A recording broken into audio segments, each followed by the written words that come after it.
Hey, Dr. Dick here. Just having a cup of my favorite Starbucks on a Thursday afternoon.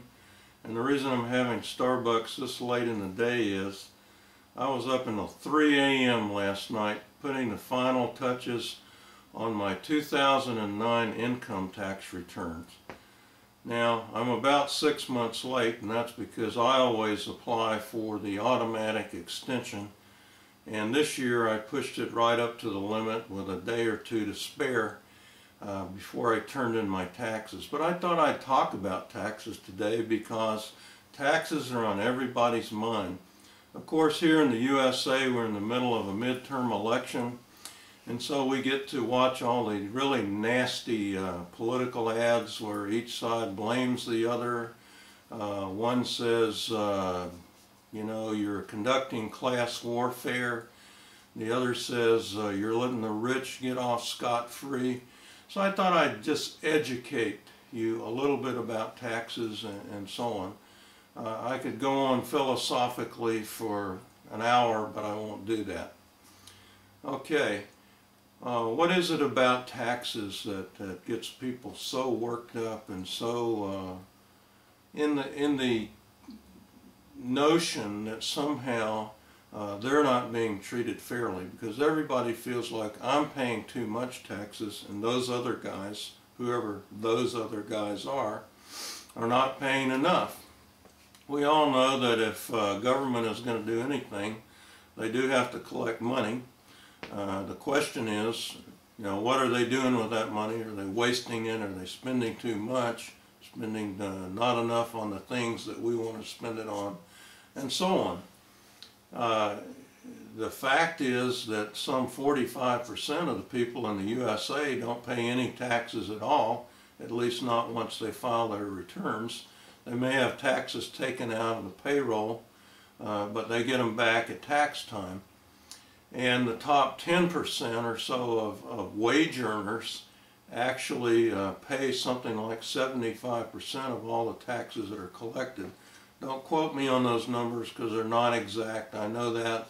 I'm not trying to make a political point here. I'm just trying to say that the relatively well-off do pay quite a bit of taxes. But there's another factor that most people don't understand, and that is when we talk about tax rates for people making, in this particular case, $250,000 a year or more. Who and what are we really talking about? We're talking about the upper 5% or so of wage earners. Now, how are wage earners different from, say, the rich, period?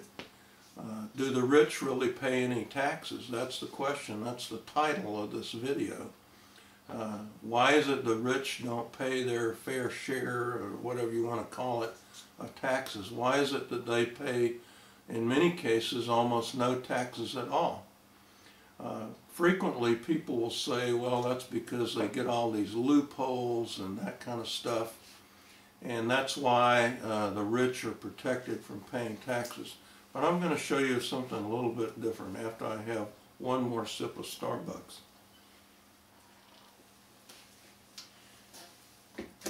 And for what I'm going to show you, I turn to my good friend Robert Kiyosaki. Some of you will be familiar with this little book, The Cash Flow Quadrant.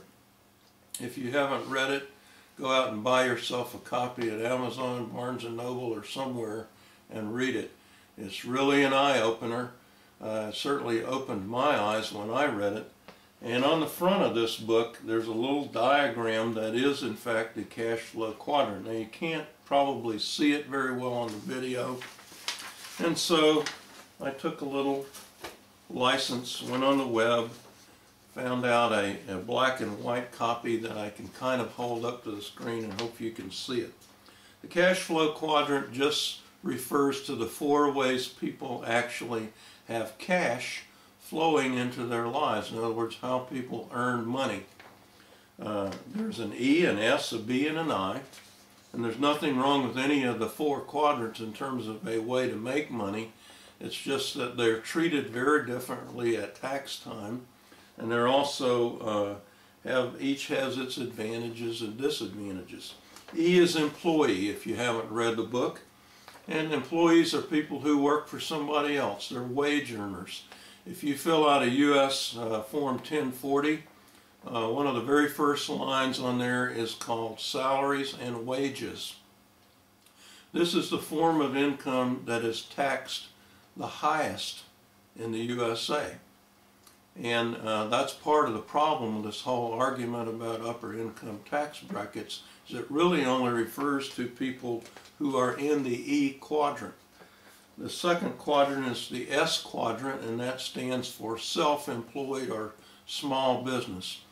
An S person is somebody who has their own business, but they are the sole proprietor, or maybe basically the business cannot run itself without them working on a daily basis. S quadrant people have a few tax advantages. That is, they can write off the cost of running their business and that kind of thing before they get down to the adjusted gross income line. But they still pay fairly heavy in taxes. In fact, one of the arguments for this $250,000 limit is many small businesses fall above that line, and they're S-type businesses. And then there's the B. B is for big business, and it is a business that has employees that basically can run by itself if the owner decides to take a month off and go to Tahiti. It is a business that usually has much higher value and employs a number of people, and partly for that reason it has significant tax advantages for the owner. Last but not least, there's the I quadrant, investor. Investors are given many tax breaks in the USA, including the capital gains tax.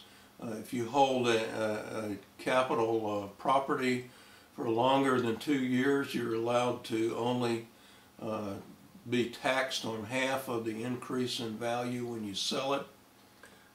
There are other types of investments that are get very good tax breaks. For example, real estate rental property gets excellent tax breaks. Oil and gas leases and other things. Kiyosaki goes on and tells you about all that. And so part of the reason the rich don't seem to pay any taxes is because the rich live in these two quadrants over here, in the B and the I. The middle class and the poor live over here in the E and S. And that's why you hear the famous rich dad saying that the poor and middle class work for money, the rich make money work for them. So if you're sitting here whining about taxes, or you're trying to sort out all the BS that the politicians are throwing around, given that it's an election time, go look at this quadrant, go read the book, and you'll understand who pays taxes and who doesn't, and why the government gives breaks to these people. Why do they give them? Because B and I folks create jobs. They create wealth for the country and for other people, and so they get those advantages because government likes that. It's as simple as that. In his other book, Conspiracy of the Rich, Robert goes on to talk about how certain people, who shall remain unnamed, have really stacked the deck on this side, so that it's very difficult for folks over here to even have a decent retirement. And that's another thing I'll talk about in a future video, but for today I just wanted you to know where your taxes really go and who pays them and who doesn't. That's all for today. Signing off, Dr. Dick.